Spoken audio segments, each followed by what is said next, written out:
Ahoj, to je Lukáš a ako vidíte, dnes tu mám Zuzku. Čau. A sme trošku v takýchto stiesnených podmienkach, netočím to u seba, aj vidíte, že je asi iné svetlo, takže uvidíme, ako to celé dopadne. Ja sa už vystriem, nech máme trošku aspoň viac priestoru. A dnes sme sa rozhodli, že so Zuzkou pre vás vytvoríme look, taký meruňkovo-broskvový, taký pomerne jednoduchý a použijem na to veci hlavne od Makeup Revolution, takže ideme rovno na to. Na začiatok sme si oči ošetrili podkladovou bázou, túto mojou klasickou od Zoevy. A ako som spomínal, budeme používať veci od Makeup Revolution. Mám tu takúto paletku, ešte si ju nachystám. Je to konkrétne táto.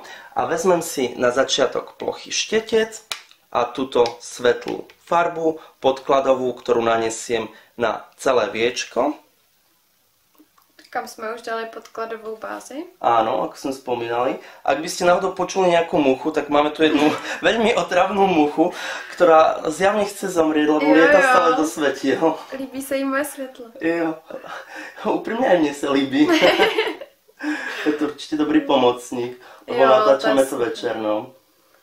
Já jsem byla vlastně 12 hodin v práci, tak se trošku omlouvám, jako jestli budu lehce mimo.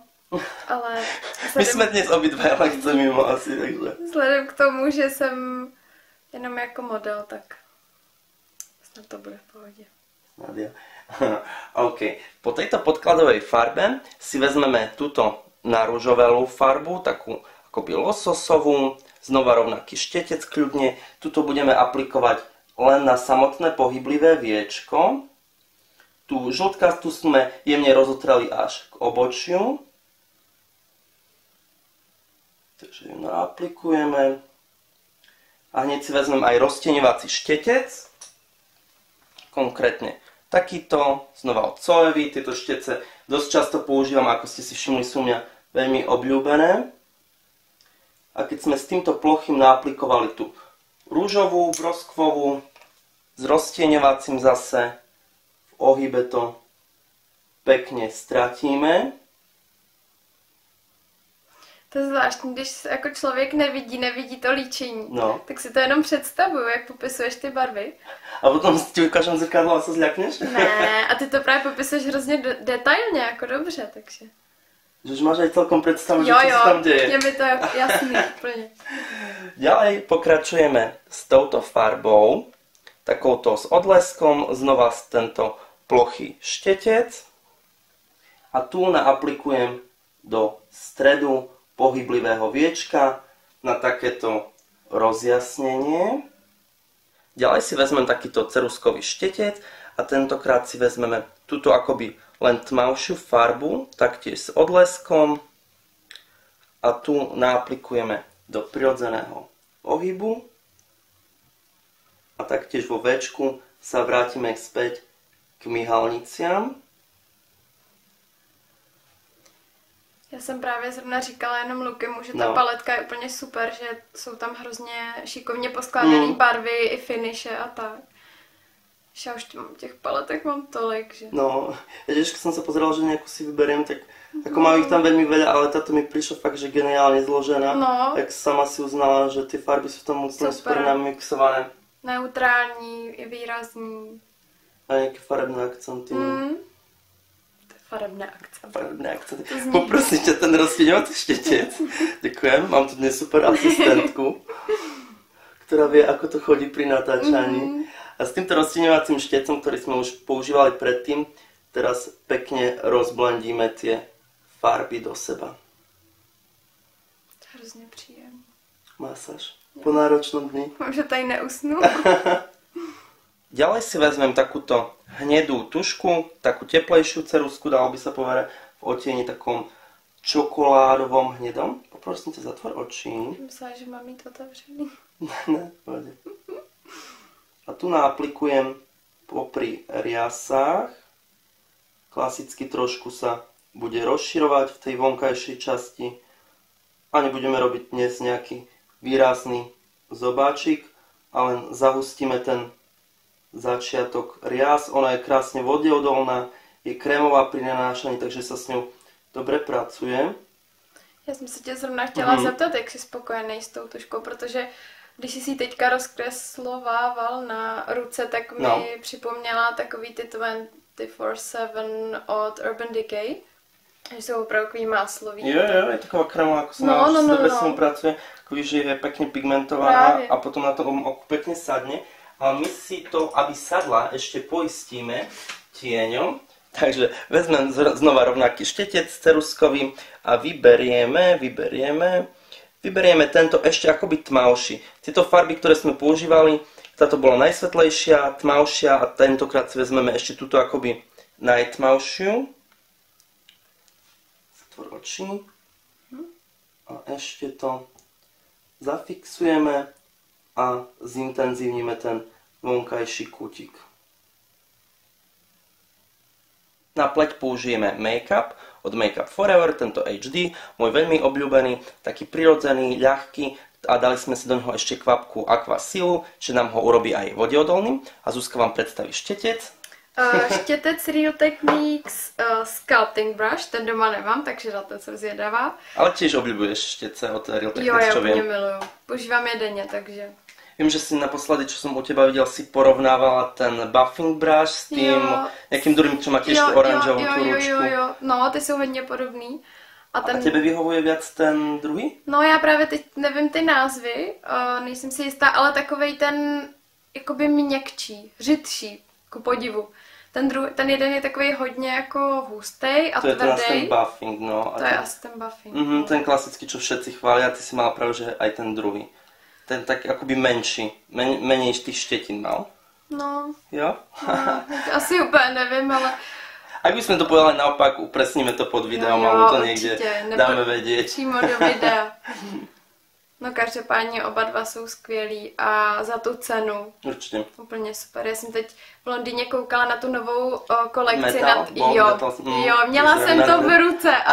No, ona tam nebyla u toho cena, já už jsem si to kupovala a když mi paní řekla, že jeden stojí asi 30 liber, což je prostě, já nevím, 700, nebo já teď nevím z hlavy, ale no, tak jsem ho vrátila. Ale nádherný byl. Po nanesení make-upu sme naniesli ešte korektor, tiež od Make-up Forever, má úžasné krytie, alebo prípadne na nejaké menšie nedokonalosti, kde potrebujete. A tento je už aj sám o sebe vodeodolný. Hop, tak trošku vyššie, ďakujem. A nemusíte do neho už pridávať ten Aqua Seal, ale ak by ste chceli ho robiť ešte viac vodeodolným, samozrejme môžete. Potom sme si celú tvár prepudrovali pudrovým make-upom, ktorý už predvádza naša asistentka Zuzka, pudrovým minerálnym. Je to od Mary Kay, ktorý som si hrozne obľúbil. Môžete ho použiť aj na samotnú očistenú pleť, ale aj takto s make-upom dosiahnete ešte taký viac flawless finish. A na to sme použili tento super štetec od... Predveď ho, ty tam lepšie vidíš. Od Real Techniques. Jo, ďakujem.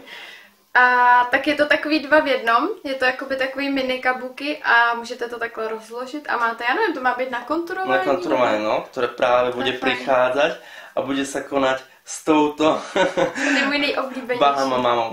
To je super, no. Skvělý. Takže si ho vezmeme, ďakujem, už mi ho aj roztvorila.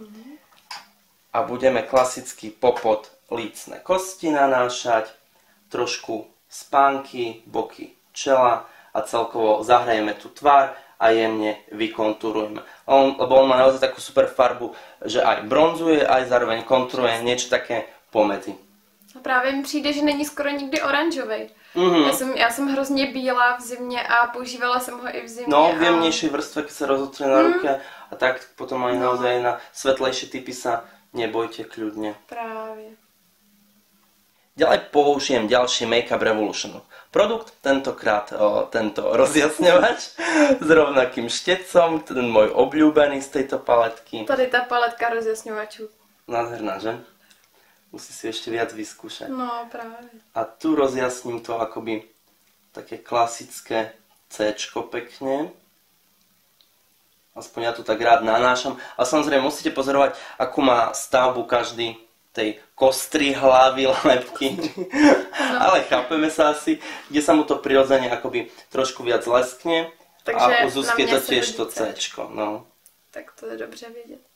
Já jsem třeba právě někdy dávala i takhle na jako Cčko, až jsem to dala sem a potom takhle jako nad obočí. No, a vypadalo to hrozně pěkně. Tiež niekto dáva tu nad túto časť, som si všimol. Ja dám väčšinou to Cčko, no, ale trošku akoby cez to obočie alebo popod nejak tak prepojím. Ale niekomu, ako hovoríš, aj dáva sa to takto. Ty máš trošku širšiu tvár, tebe by som to už nedával, aby sme to ešte viac potiahli, ale trošku akoby dohora to zdvihneme. A ďalej tu máme paletku líceniek, tu môžeš zatiaľ tiež ukázať. Takže takhle jsem tam. Jo. Si tam. To je taky nádhera hlavně. No a ja úprimne ešte som ani nevybral presne farbu, ktorú dám, môžeš ju ty vybrať. Nechám to na tebe. No ale já nevím, jak vypadají ty oči právě. Tak dobre, tak nenechám to na teba a vyberieš túto. Takže tohle, je to tam? Taká prirodzená, taká... Niečo podobné, ako keď sme sa bavili o balme ten Frat Boys. Jo. No, to je tiež taká farba ako broskyňová, koralová, rúžová. Dalo by sa povedať, že ku všetkému. Takže dnes ju aj využijem znova s rovnakým štecom. A trošku ešte zahrejeme, prejasníme tú pleť. Nie úplne akoby na to jabličko dopredu, aby sme ju viac tú tvár nezaokrúhľovali, ale jemne ťaháme nahor. Já tě obdivuji, jak vždycky jako na všechno, nebo ne na všechno, ale na víc věcí použiješ jeden štec, to já mám trilion štětců a... To je úprimne možno niekedy aj trošku lenivosť, ale ako dá sa to, no. Niektoré štece máš fakt tak univerzálne urobené, že keď ich trošku nakloníš, viac pritlačíš alebo z uhlu, tak sa dajú využiť. Dokončíme spodné viečko, vrátim sa k tejto žltej farbe, ktorú naaplikujem do vnútorného kútika. Pozeraj sa hore. Takže vnútorný kútik rozjasníme a ideme smerom k vonkajšiemu. A na ten vonkajší si vezmem túto strednú farbu, ktorú sme používali. Tu stredne tmavú. A to já právě třeba vnitřní koutek dělám úplně jiným štětcem než ten vnější. Horní kouřovou linku zase úplně jiným. Tak to je vlastně nepraktický, když třeba cestuju. Ale keď začneš ako svetlou farbou a potom stále ideš do tmavšie, tak to nejako nevadí. Ja si to vždy aj napríklad o ruku otriem. To by si nedala, hej? Ti to príde, že potrebuješ nový. No jako když ho tam mám, tak prostě ho použiju. Použiješ, no. Pak mám všechny štětce špinavý. A potom čo robíš? Potom po nociach perieš štětce? Ne, používám je špinavý. Jo. No, klasika. Takže len tú prvú aplikáciu máš takú úplne, že neat, čistú a potom keď to je špinavý. Já teda nevím, jak to mají ostatní, ale já jsem největší lempl v čištění štětců a mytí. Já se k tomu nikdy nedostanu, prostě to je stejně jako s lakováním nechtů a podobně. Já prostě nikdy nemám těch půl hodiny, abych, jako, samozřejmě, že mám, ale... Až potom, keď už naozaj nemáš žiaden náhradný štítek, až vtedy k tomu prichádza. Ďalej sa ideme venovať obočiu, použijem ďalšiu Makeup Revolution paletku, tentokrát na takýto skosený štetec si vezmem tento svetlejší púder, s ktorým budem vykresľovať obočie. Ak by to bolo príliš svetlé, vždy môžete pridať. Takže na začiatok vždy začnite svetlejšou, stmaviť môžete vždy, ale keď to robíte príliš tmavé, zosvetliť už to ide dosť ťažko niekedy. Si myslím, že aj tento odtieň bude celkom fajn. Možno v tej konečnej fáze to trošku zmixujem s touto tmavšou farbou. A potom nanesieme už riasenku a tým oči vlastne dokončíme. Zuzka vybrala tú riasenku svoju dnes, povieš nám o nej niečo? Já mám Sumptuous Extreme Volume Mask. Je to strašně dlouhý název. Po akom jazyku Sumptuous? No, je to řasenka od Estée Lauder. Můžeš asi klidně mě jako to, jako, že já to zvládnu. A ona má takový obří kartáček. Já jsem se toho nejdřív vyděsila, ale je vážně skvělá. Ale ta kartáček je, já myslím to vidět, je větší než moje oko. No. Ale když se s ní člověk naučí, tak dělá nádherný řasy, úplně černočerný, takový výrazný, dlouhý. Ty máš pekné svoje riasy, tak to som zvedavý, aký to celkový dojem hodí. Já mám spíš problém, že já mám docela dlouhý řasy, ale mě rostou směrem dolů, hlavně ty vnější. A nic mi je nedokáže udržet natočený, takže to je problém, no, že potom to tak ani nevypadá, že má člověk dlouhý řasy. Líčenie zakončíme leskom od koho?